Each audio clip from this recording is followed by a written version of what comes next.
Bonjour à tous et toutes, petite vidéo sur un nouveau pari que Monsieur Jacques Le Fou a fait pour contredire le pari de Pascal que je vous montre à l'écran avec sa définition philosophique. Alors, juste dans les grandes lignes et rapidement, le pari de Pascal, ça consiste justement à parier sur l'existence de Dieu, que ce soit pour un croyant ou un non-croyant, afin que le non-croyant ne perde pas trop. Parce que le non-croyant, s'il fait le gage qui n'engagerait que lui de croire en Dieu, ça lui permettrait de ne rien perdre, enfin en tout cas de ne pas tout perdre. Voilà.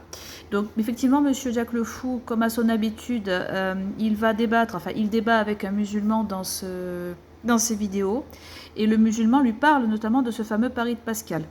Et Jacques Le Fou, pour contredire le pari de Pascal, il va inventer un nouveau pari. Donc je vais vous laisser écouter ce nouveau pari-là. Donc c'est un pari qui est fait par un athée. Et on va voir si son pari peut être accepté et acceptable pour la rationalité et la logique. Je continue. Je l'ai fermé je ne sais pas combien de fois.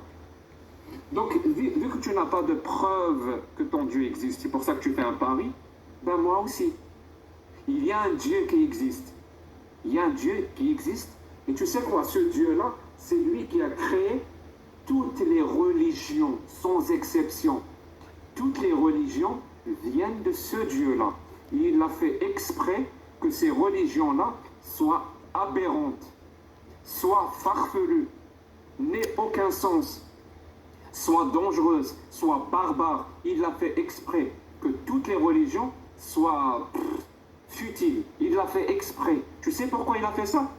Pour récompenser toutes les personnes qui utilisent l'intellect et qui ne croient pas à ces religions. Et toutes les personnes qui ont fait preuve de fainéantisme et qui ont cru à une religion ou une autre, il va les punir du châtiment éternel. Il ne va récompenser que les athées qui n'ont pas cru à ces religions-là. Il l'a fait exprès.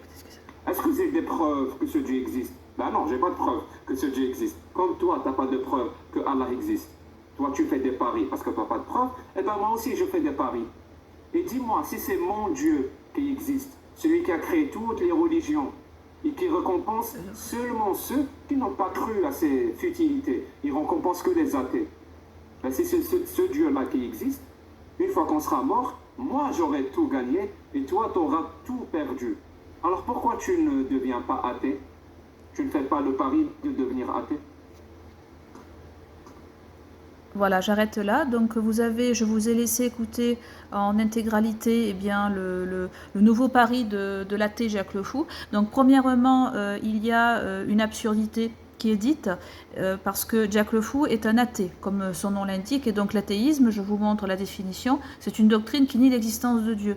Donc dans son pari, déjà, il prend en fait l'idée qu'un Dieu potentiel existerait, alors que la doctrine même de Jacques Le Fou, c'est le fait de ne trop croire en aucun Dieu.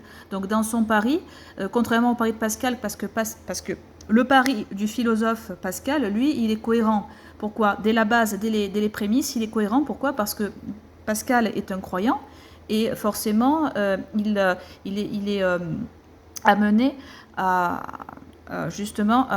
sa croyance le mène et le guide vers le fait qu'il y ait la vie éternelle, puisque l'être suprême qui a créé cette vie éternelle, c'est Dieu. Donc dans le pari de Pascal, pour un croyant, c'est tout à fait logique de faire ce pari. Mais un athée qui dirait que dans son paradis, enfin dans ses récompenses éternelles, il y aurait un Dieu. Donc je vous invite bien à réécouter le pari de Jacques Le Fou. Donc il est athée, et dans son paradigme, il y a un Dieu qui récompenserait potentiellement s'il existe. Donc il aurait la preuve après la mort, puisque avant la mort, on ne sait pas, mais potentiellement après la mort, on aurait une certitude, puisque c'est puisque la mort de la vie, la mort c'est vraiment le commencement de l'éternité.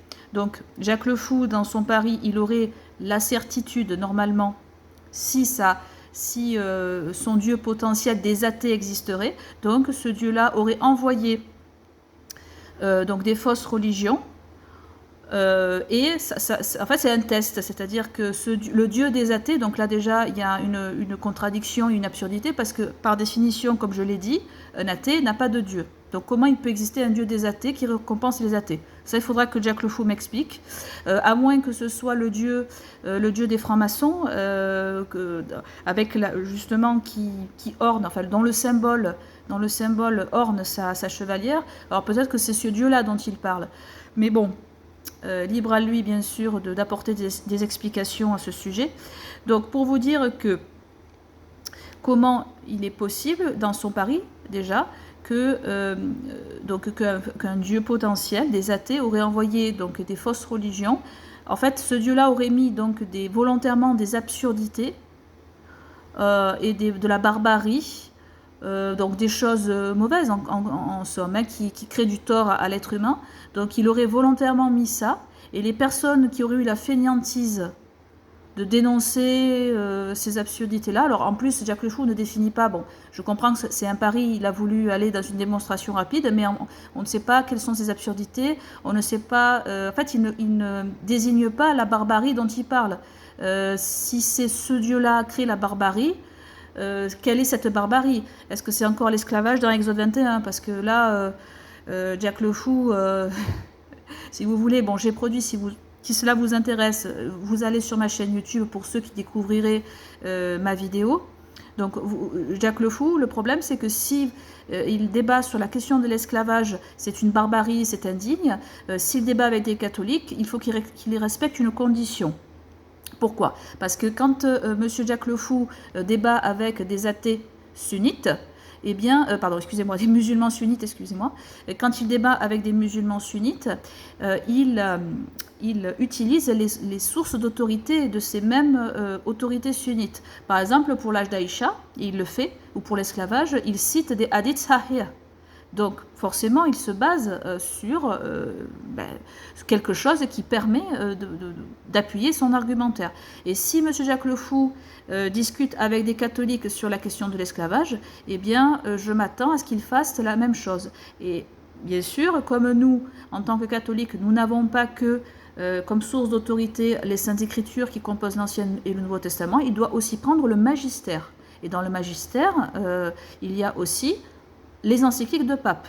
Mais le problème, c'est que si Jack Le Fou prend ces encycliques-là, donc notamment dont la bulle que j'ai montrée très très souvent sur ma chaîne YouTube, Suemis Deus de Paul III, eh bien il est bloqué, Jack Le Fou. C'est-à-dire que débattre avec un catholique sur la question de l'esclavage, très très rapidement, il se rendrait compte que l'Église catholique a eu au cours de son histoire des positions abolitionnistes, et l'Église catholique a posé les bases d'une société sans esclaves. Donc là, M. Jack Le Fou, je pense qu'il se heurterait à un mur, tout simplement. Parce que débattre avec un catholique, il faut qu'il prenne comme il le fait avec les sunnites, il faut qu'il prenne l'ensemble des sources d'autorité qui qui donnent de la cohérence à son argumentaire. Parce que si M. Jack Le Fou se contente d'une méthode sola scriptura, donc en fait il prend Exode 21 et voilà, il le jette comme ça à la figure du catholique, il faut aussi que Jack Le Fou prenne en compte la tradition des pères de l'Église et le magistère. Voilà, s'il veut débattre avec nous. Pour l'instant, ça n'a pas été fait.